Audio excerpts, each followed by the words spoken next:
अस्सलाम वालेकुम मोहतरम डॉक्टर्स एंड स्टूडेंट्स। आज हम एंडोक्राइनोलॉजी में थायराइड ग्लैंड को डिस्कस करेंगे। थायराइड ग्लैंड हमारे बॉडी का एक बड़ा अहम एंडोक्राइन ग्लैंड जो कि लिरिक्स में पाया जाता है। थायराइड ग्लैंड के दो लोब्स हैं, right lobe and left lobe, और ये दोनों लोब्स आपस में इस्थिमस के ज़रिए कनेक्टेड हैं। थायराइड ग्लैंड से बहुत इंपॉर्टेंट थायराइड हार्मोन्स प्रोड्यूस होते हैं। थायराइड हार्मोन्स जो प्योर थायराइड हार्मोन्स हैं उनकी दो टाइप्स हैं, T3 and T4, try iodothyronine and tetra iodothyronine. इसका मतलब क्या है? Try means 3, tetra means 4। T3 में 3 आयोडीन के मॉलिक्यूल थायरोनिन के साथ मिलते हैं, जबकि T4 के अंदर 4 आयोडीन के मॉलिक्यूल्स थायरोनिन के साथ मिलते हैं। Thyronine is an amino acid. ये दोनों हार्मोन्स बॉडी के अंदर मेटाबॉलिज्म को कंट्रोल करते हैं, और मेटाबॉलिज्म इंसानी बॉडी का एक इंतहाई अहम फंक्शन है। मेटाबॉलिज्म से मुराद प्रोडक्शन ऑफ एनर्जी है।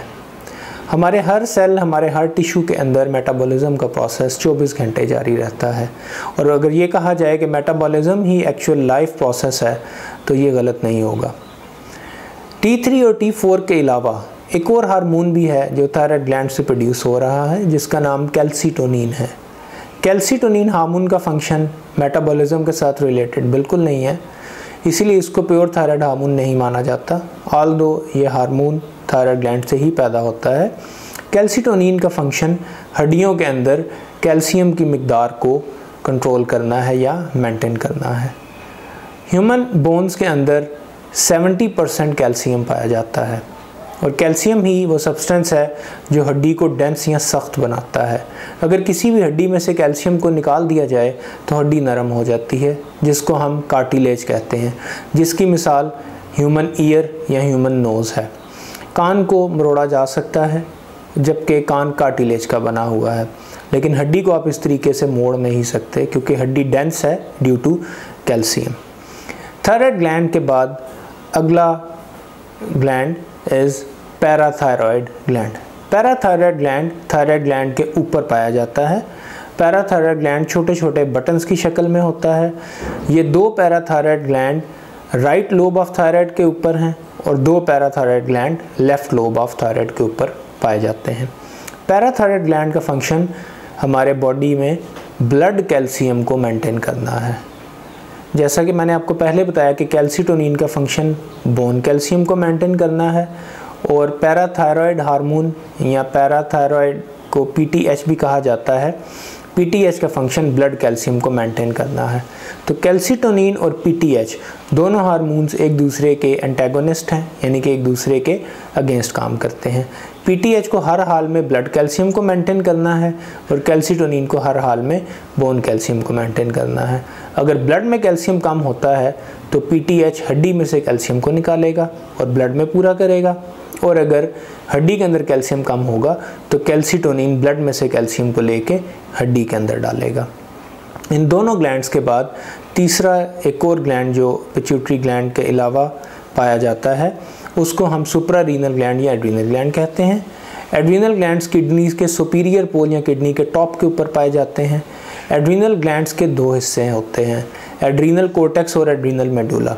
एड्रीनल कोर्टेक्स एड्रीनल ग्लैंड का आउटर पोर्शन है, और एड्रीनल मेडुला एड्रीनल ग्लैंड का इनर पोर्शन है। एड्रीनल कोर्टेक्स से 3 हार्मोन्स रिलीज़ होते हैं, जिसके अंदर मिनरलोकॉर्टिकॉइड्स, ग्लूकोकॉर्टिकॉइड्स और एंड्रोजन शामिल हैं। मिनरलोकॉर्टिकॉइड के अंदर सबसे इम्पॉर्टेंट हार्मोन एल्डोस्टेरॉन है। एल्डोस्टेरॉन हार्मोन का फंक्शन बॉडी के अंदर सोडियम के लेवल को मेंटेन करना है, सोडियम से मुराद नमक। इसी तरह ग्लूकोकॉर्टिकॉइड का फंक्शन बॉडी के अंदर ग्लूकोज के मेटाबॉलिज्म को कंट्रोल करना है, और ग्लूकोकॉर्टिकॉइड के अंदर कार्टिसोल और हाइड्रोकार्टिजोन इंपॉर्टेंट हार्मोन्स पाए जाते हैं। एक्चुअली मिनरलोकॉर्टिकॉइड्स और ग्लूकोकॉर्टिकॉइड्स 2 बड़े ग्रुप्स हैं, जिसके अंदर ये एक हार्मोन का इंपॉर्टेंट हार्मोन का नाम मैंने आपको भी बताया। तीसरा हार्मोन इसमें एंड्रोजेंस है। Androgens is the precursor hormone for the sex hormones in males, यानी कि एंड्रोजन हमारे ब्लड में शामिल होने के बाद मैच्योरिटी के बाद मेल सेक्स हार्मोन यानी टेस्टोस्टेरॉन को बनाता है, जो कि मेल की सारी एक्टिविटीज़ को और मेल की ग्रोथ को कंट्रोल करता है। एड्रीनल मेडुला से रिलीज़ होने वाला हार्मोन एपिनेफ्रीन और नॉर एपिनेफ्रीन है। Norepinephrine is inactive form and epinephrine is active form of the hormone. और ये बहुत इंपॉर्टेंट हार्मोन है क्योंकि epinephrine hormone in state of emergency या शॉक काम करता है। मींस कि अगर आपका ब्लड प्रेशर एकदम से लो हो जाए तो एपिनेफ्रिन उसको नॉर्मल करेगा। इसी तरह हार्ट रेट लो होने की सूरत में एपिनेफ्रिन उसको रेगुलेट करता है। तो ये इंपॉर्टेंट हार्मोन्स हैं। इसके अलावा इसमें लास्ट जो एंडोक्राइन ग्लैंड पाया जाता है that is ovaries in females and gonads in males. Ovaries females में 2 हैं जो कि फिलोपियन ट्यूब के साथ अटैच्ड हैं और ओवरीज का फंक्शन एस्ट्रोजेंस पैदा करना है। Oestrogens is female sex hormone जो कि फ़ीमेल की पूरे मेंस्ट्रुअल साइकिल को भी कंट्रोल करता है और उसके अलावा फ़ीमेल के अंदर उसकी फ़िज़िकल डेवलपमेंट को और मेंटल डेवलपमेंट को कंट्रोल करता है। इसी तरह gonads are found in male और गोनेड्स हम टेस्टिस को बोलते हैं जिसको उर्दू में खसिए भी कहा जाता है। और गोनेड्स का फंक्शन मैन के अंदर प्रोडक्शन ऑफ स्पर्म्स है। मैं उम्मीद करता हूँ ये इन्फॉर्मेशन आप लोगों के लिए यूज़फुल साबित होगी। बहुत शुक्रिया।